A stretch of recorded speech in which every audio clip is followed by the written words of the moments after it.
House 4, U.S. House of Representatives recently joined 27 other House Republicans in signing a letter to the Veterans Affairs Secretary requesting that the VA remove pride flags at its facilities. Joining us to talk about this is our U.S. Representative for the 1st District, Congressman Rick Crawford.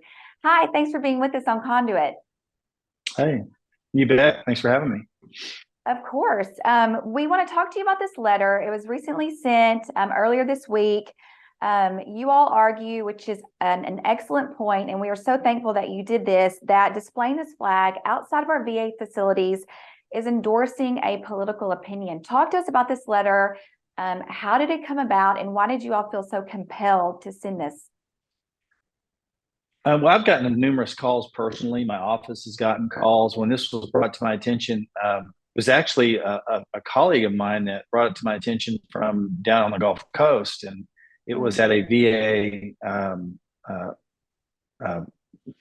veteran cemetery. And I thought, well, heck, if they're doing that at veteran cemeteries, and sure enough, they were doing it at VA hospitals. And so we looked a little further and found that basically the VA secretary had initiated a letter saying, basically a directive, telling folks at the VA centers to display the flag. Now, he doesn't have the authority to do that. I immediately called my good friend, Chairman Mike Bost, who chairs the VA committee in the House of Representatives. Like me, he is a veteran as well, and he and I are good friends. And he said, well, we're going to get to the bottom of this. And in the meantime, several of us got together, wrote a letter, asked for an explanation, and on what authority was this directive issued. So you're right, it shouldn't be there shouldn't be political speech taking place at federal facilities, and certainly not at the VA. Yeah, this begs a question, and we've had several people contact us about it as well. There's one here at the Fayetteville VA. We've had people send us pictures from the one in Little Rock. And their question, as you mentioned, what authority do they have to do this? And then what type of message is that sending to our veterans who have spilt blood, fought for this country, and they're almost having to walk into these facilities now, paying homage to this flag? Well, this is pervasive throughout the federal government. So it's not only at VA facilities. We're seeing this at embassies across the world. I've traveled extensively in my tenure as a member of the House of Representatives all over the world, and I've seen flags like this and other political speech flags displayed at our embassies in countries that, quite frankly, are not aligned with those agenda, number one. Yeah. And number two, it's not our responsibility to try and go advocate for policies that these countries don't accept. And so it's inappropriate to be engaging in that type of political speech, I think, in any federal facility. So I guess the question that I would have is, is it okay, if it's okay to display the LGBTQ AI plus, right? It's like alphabet whatever sequence. Iteration of, right? Then is it okay to display the Christian flag? Right. Is it okay to display the Gadsden flag, which has become, the Gadsden flag used to be a symbol of patriotism. Now it's become a symbol of where the left shows that's, that you're subversive, so we've seen sort of the idea of patriotism is now being considered a form of hate speech. And so yeah. It just begs the question, shouldn't we just be, saying, at particularly VA facilities, how about the American flag and the POW MIA flag, and leave it at that? I mean, to me, that seems the right position to take. Absolutely. And that was also a question I had, if we allow this to happen, where does it stop? And then what argument do you have to say, well, no, we can't fly the Christian flag or any other flags, but we can certainly fly this one? There's no rationale for it anymore. It just seems to be pushing a very particular certain political agenda, and nothing else is allowed. Have you talked to people here at the VA in Northwest Arkansas or in Little Rock or in other parts of the state about this? Not yet. I mean, we're certainly, our letter, I think, is directed to the VA secretary to make sure that he's not overstepping his authority. And what we've seen, and I know Secretary McDonough and have engaged with him socially. I guess I'm not surprised that this is taking place. But it's completely, they don't have the authority to do it. And this is sort of emblematic of the Biden administration.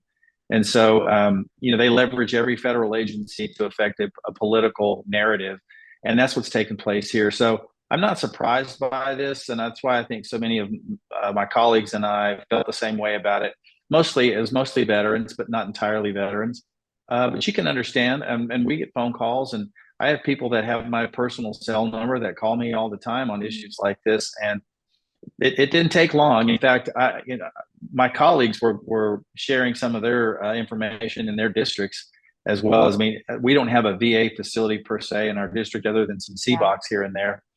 But I haven't seen those flags displayed at CBOCs, and it hasn't been brought to my attention if they have been.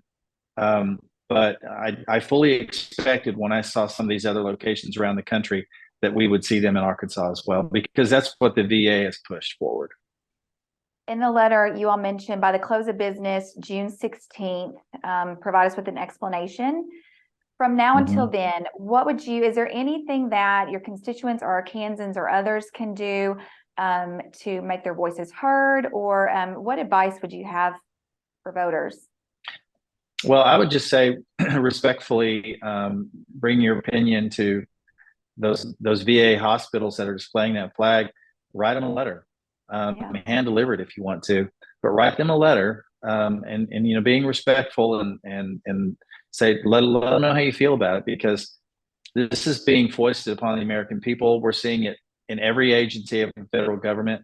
We're seeing this aggressive, sort of pushing of this agenda, and it's just got to stop. There is no need for it. There's no place for it. There's no demand for it, with the exception of a very small percentage of the population. And look, the idea is not that we're trying to marginalize or mistreat a particular group of people, because this is the whole point of the American flag. The American flag is for everybody. And so that's all inclusive. I don't think we need any extraneous flags on the VA facilities. And so nobody's trying to marginalize any particular group. Nobody's trying to mistreat any particular group. At the same time, I think you should have some respect and consideration for those people who maybe don't share that agenda. And so, maybe that's where we ought to land, is on the American agenda that is representing the American flag, and we salute that and move on.